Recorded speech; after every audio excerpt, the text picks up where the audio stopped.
My name is Rachel Alvarez. I was 31 years old, pregnant with my second child, and just beginning my third trimester when everything changed. It was a high-risk pregnancy, but I had made it further than the doctors expected.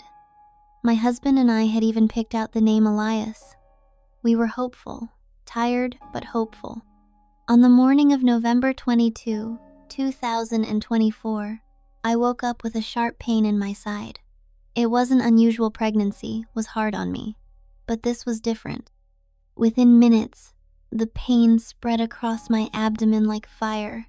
I collapsed in the hallway trying to call for help.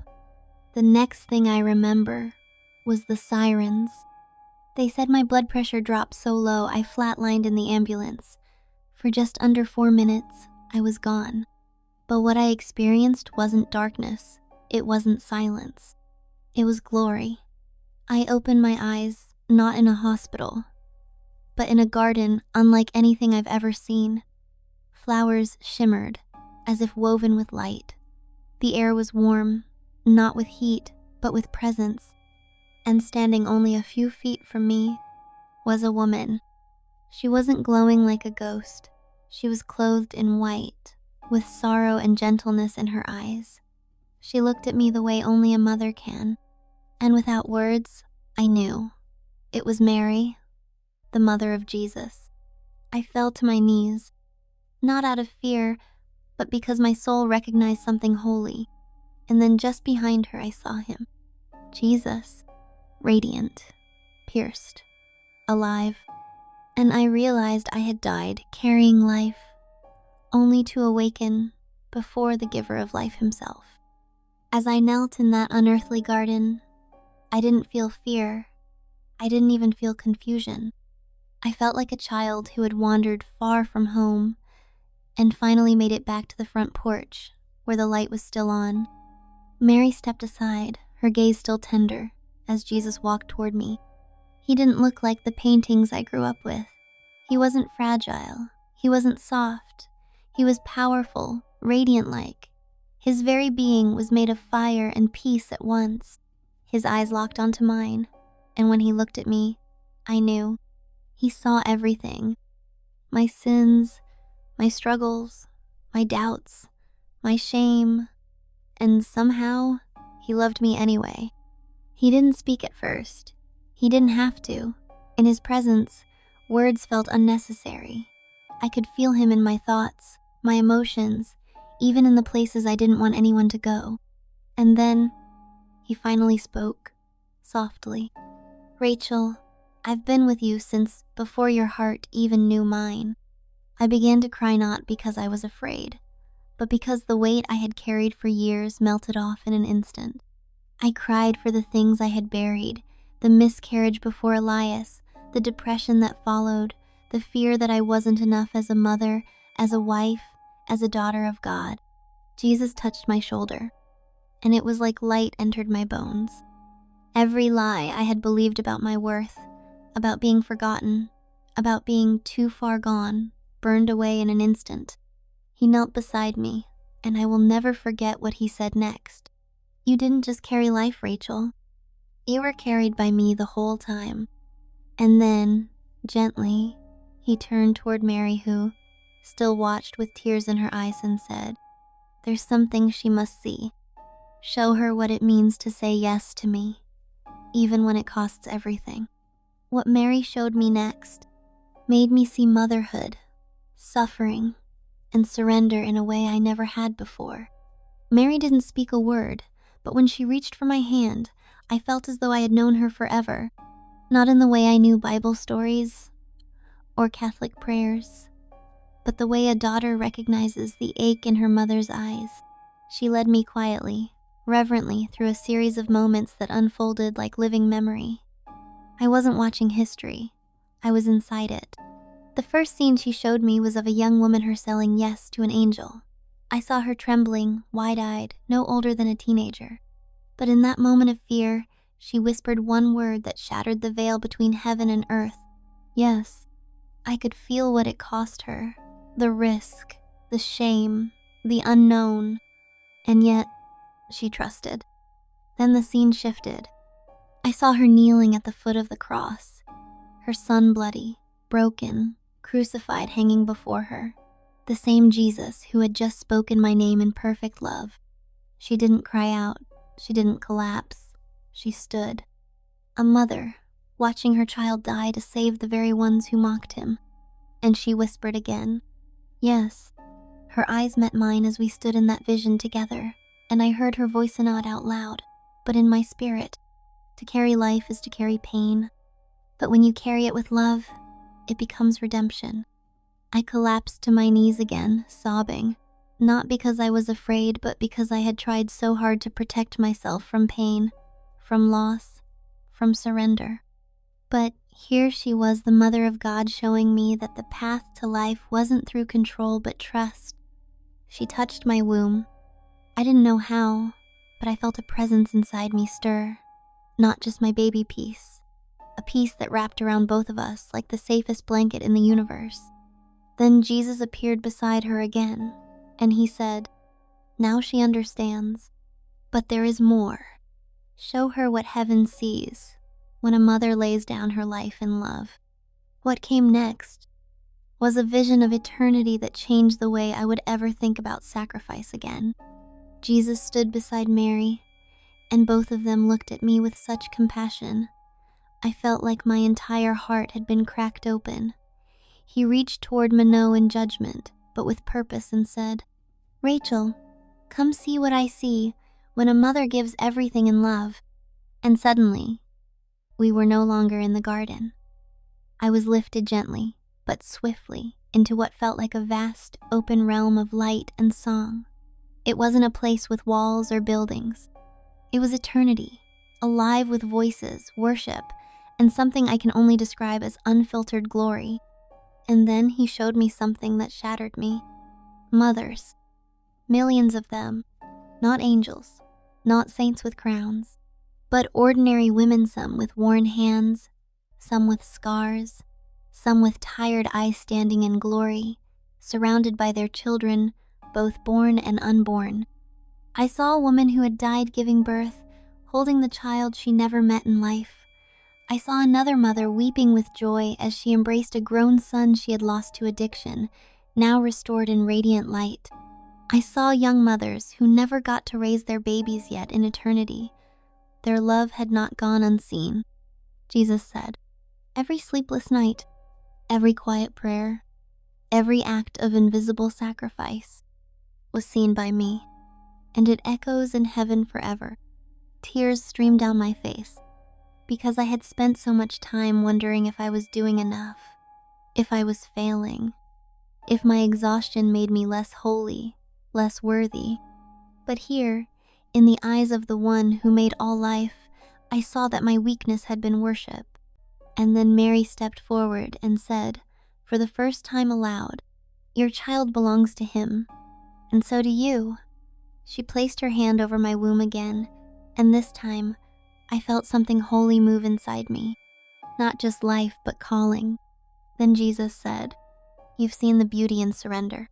Now you must see the war that tried to stop it." And what he showed me next would explain why I almost died, and how close darkness had come to stealing everything.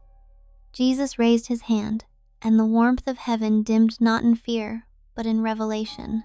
I felt a chill move through the air, not because I was unsafe, but because truth was coming. He said, "Now you will see what you never could with earthly eyes, the war around your womb." And in that moment, I saw it. Not metaphor, not imagination. A battle. In the spirit realm, I saw shadows circling my body the moment I fell in the hallway that morning. Not human, not visible, but real. These beings, dark, cold, intelligent, had no interest in my soul alone. They wanted my child. I watched in horror as one of them hissed, "Break her body, stop the birth, disrupt the promise." Jesus stood beside me, unwavering, as if he had been there the entire time, which I now knew he had. He whispered, "The enemy always strikes where legacy is being born." Then he showed me something deeper. This wasn't just a medical emergency. It was a targeted attack in life. on the image of God being formed inside me, and not just biologically, spiritually, because children are not just flesh, they are assignments, and the enemy fears those assignments. I saw flashes of other battles women across the world, miscarrying in grief, afraid and alone, never knowing that darkness had tried to silence a destiny before it breathed its first word. I saw demonic forces whispering lies into hospital rooms. You're too weak. You're not meant to be a mother. This baby was a mistake. And I wept because I had believed some of those lies. I had told myself, maybe I'm not strong enough for this. Maybe I'm not ready. But now I saw truth, that Jesus had been fighting for me when I couldn't lift my head, that Mary had stood watch, that angels had encircled me, that my almost death wasn't the end. It was a turning point. Jesus turned to me, his voice steady. The enemy wanted to end a life, but I used it to awaken yours. And then he said, come, one more thing remains. Let me show you why I called you back, and what your yes will do.